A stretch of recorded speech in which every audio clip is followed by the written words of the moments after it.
Hey, good morning, friends. It's Joe. Welcome to my animal spirituality video for Tuesday, February the 25th. Beautiful weather right now here in the Northeast for this time of year. It's been about 50 degrees yesterday. It will be today, and that is certainly a sign of spring. You never know. We could backtrack and get some more winter days, but for now, we will enjoy what we have.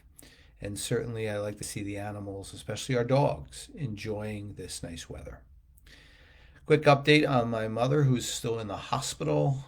Things are about the same.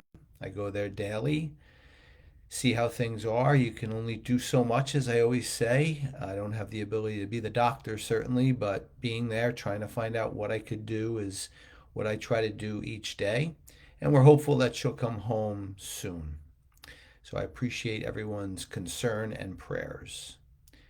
Today, we are going to launch into a very short but I think important discussion about where we are in the world right now.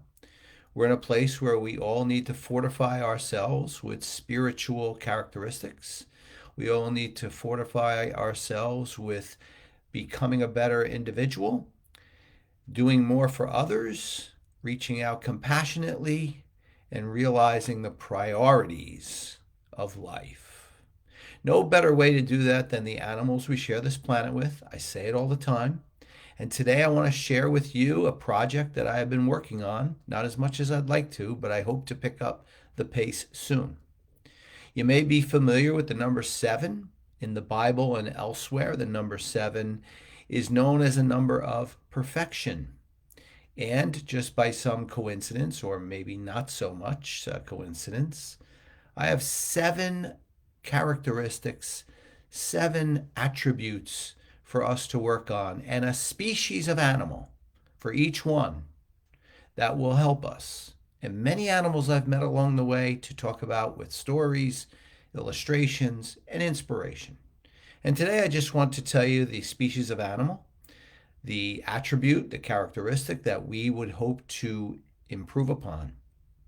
And then in hopefully the near future, I will be launching more on this exciting project. But I certainly appreciate your feedback whenever you are willing to give it to me. So I don't usually use notes, as you well know. I only read the gospel and then I try to do everything off the top of my head, so to speak. But today I'm going to use notes because I need to, and this project is kind of in its infancy. So the first characteristic that we all look to have is kindness and a good attitude. Many times I think these things need to go together. Certainly, in this case, kindness and a good attitude do go together. So I'll be combining a few. And no better species to illustrate kindness and a good attitude than dogs. They're amazing at it. And you'll hear a lot more about Shelby, Daniel, and many other dogs that I have encountered to motivate us. The next is wisdom and gratitude with awareness. Yeah, they all go together, don't they? You have to have a little bit of wisdom, a little bit of sense about you to have a good sense of gratitude and be aware of it, and awareness of what's going on in our daily life. And I think the best animal for this is a cat. Cats are very good at survival instincts. They're very good at awareness, therefore. I've seen cats offer extreme levels of gratitude, subtle as it may be at times, and they do have a certain degree of wisdom that helps. Next is healthy play. We all need to play, but our play needs to be healthy. And the animal that will help us here is the goat. And I've met many goats who know a lot about healthy play and how to do it. Next would be love and risk taking. They do go together, love and risk taking. And we need to have them combine in many cases so that our passions are cultivated. And no better animal here than a cow. A cow is an amazing mom to their babies. The love is infinite. And we'll hear a lot more about that as well. Next is how to carry ourselves better. I talk a lot about how we should speak. I personally don't believe in using curse words, or certainly limited, I will say. Sometimes they sneak out. But carrying ourselves is so important, just in our whole posture, how we are, how we act, how others receive us.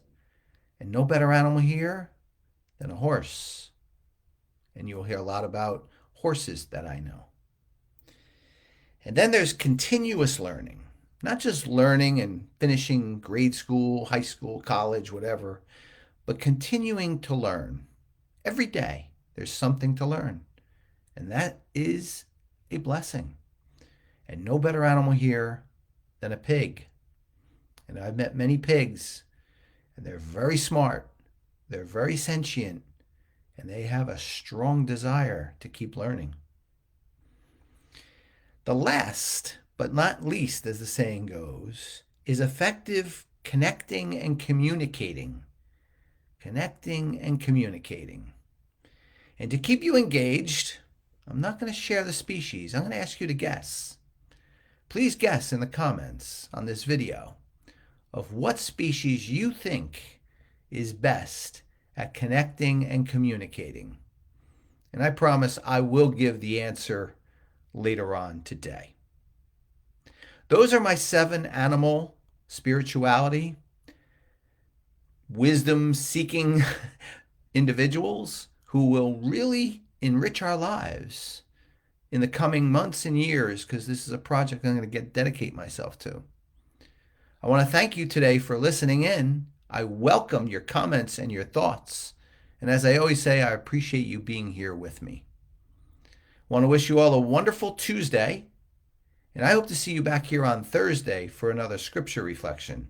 But don't forget to offer your best guess on who is the best species for connecting and communicating. Take care.